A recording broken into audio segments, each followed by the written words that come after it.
Hello, kindergarten. Miss Steele here. You should see me right down here. And then this thing right next to me is recording what I'm doing. So we are going to do our Piet Mondrain inspired artwork. So what you're going to need for this is a piece of paper, a black crown, yellow, blue, and red. So these are our three primary colors, so red, blue, and yellow. Mixing these together in different ways creates all the other colors that we know. So we have our paper, our crowns, and then you want to find some stuff that is square shaped in your house. So I found this little notepad that's square shaped because we're going to trace around these. So we're going to draw around them. So I have this. I found this square piece of cardboard, and then I found a box of markers that's square too.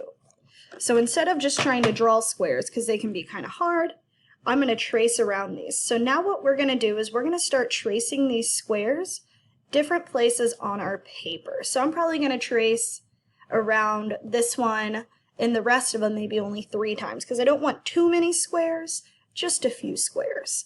So now whenever I'm tracing something, I hold it down with one hand. I'm going to put this one in the middle. It doesn't really matter where you put your squares.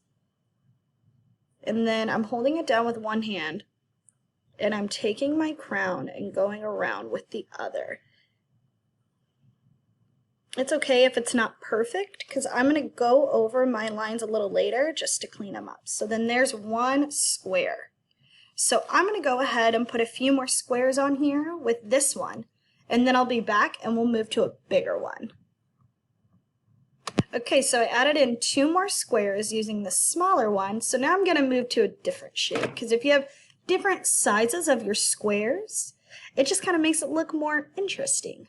So I'm going to take this big square, and it doesn't have to always be on your paper. Oops, trying to get it in the middle there for you. There you go. If you see this one, it's kind of going off the paper, but that's all right. I'm just going to trace what's on the paper. So there's one. Maybe I'll add one right here. Maybe right there. You can move them around and figure out which space you want to put it in. So then there's one more square. I'm going around this line. I'll go over to make it a little darker. And then let's do it one last time, maybe right here. So then I'm going around and I'm just putting all of these squares. If you see, I'm not putting my squares at an angle or kind of like turning them. I'm just trying to keep them straight with the paper. So now we have 3 of those. So I'm going to go ahead and start adding in this bigger one. So I'm looking at places that have like a lot of open white space. So let's maybe do right here in the corner. I'll make these corners touch like that. 1. Where else could we go? Maybe over here. 2. And so I traced each of them 3 times because I feel like 9 squares is enough squares for one project. Maybe that's good. Maybe I won't do this one a 3rd time. Maybe I'll leave some bigger gaps. So now I have all of these different lines that I've created. But I'm going to go through and I'm going to go over my black lines just one more time, pressing down a little extra hard, just so then all of my lines can look a little bit thicker and darker. And also, if some of them are a little wonky or like going off to the side, you can try to straighten them out. So I'm going to go through and I'm going to go over all of these lines one more time using my black crown, using a lot of focus and being mindful and just going over those lines just to darken them up. So I'm going to go through and do that, and I will be back with this with darker lines. So I do have a lot of big open spaces, so if you want to, in a few parts, if you want to make some smaller squares, you can do that. So maybe over here, I'll add in a line right here that will kind of make this not as big.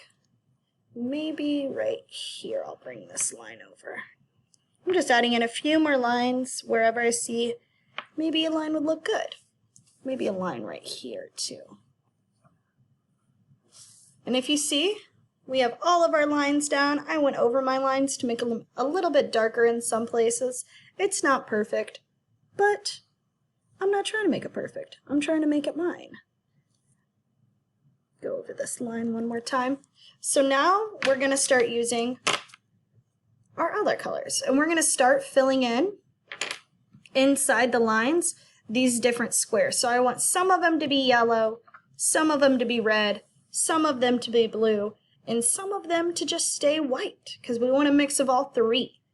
So you don't want to do all yellow in one section, maybe yellow here and there, and kind of like bounce around. You don't want it to all be one color. You want it to be a mix of the three between white, yellow, blue, and red. So I think I'm going to go in with my blue first, and I'm going to pick different squares that I made to color in blue, staying in the lines. So maybe I'm going to start with this one, and I'll color this one blue. And since this is your artwork, you can pick where you want to do things. So I'm going to color this one in blue, going all the way to the edges, making for sure I get all of the white on my paper colored in so you can't see it through. And then there's my blue. So I'm going to go through and I'm going to color in 3 or 4 of these different squares blue, and I will be right back. Okay, so I went ahead and I filled in some blue, and now I'm going to do yellow. So I'm going to go through and find some squares I want to color yellow, and then I'll check back in with you guys and we'll move on to red. So I will be right back, and whenever I come back, we'll have some yellow on here.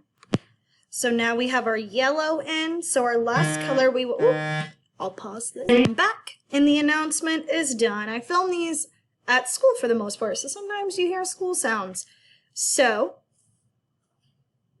we're going to add in our red next. So I'm going to look at what squares I left and what squares I want to leave white and what squares I want to add red into. So I'm going to start adding my red into this, and once I have my red in, I'll be back and we'll be done. Voila!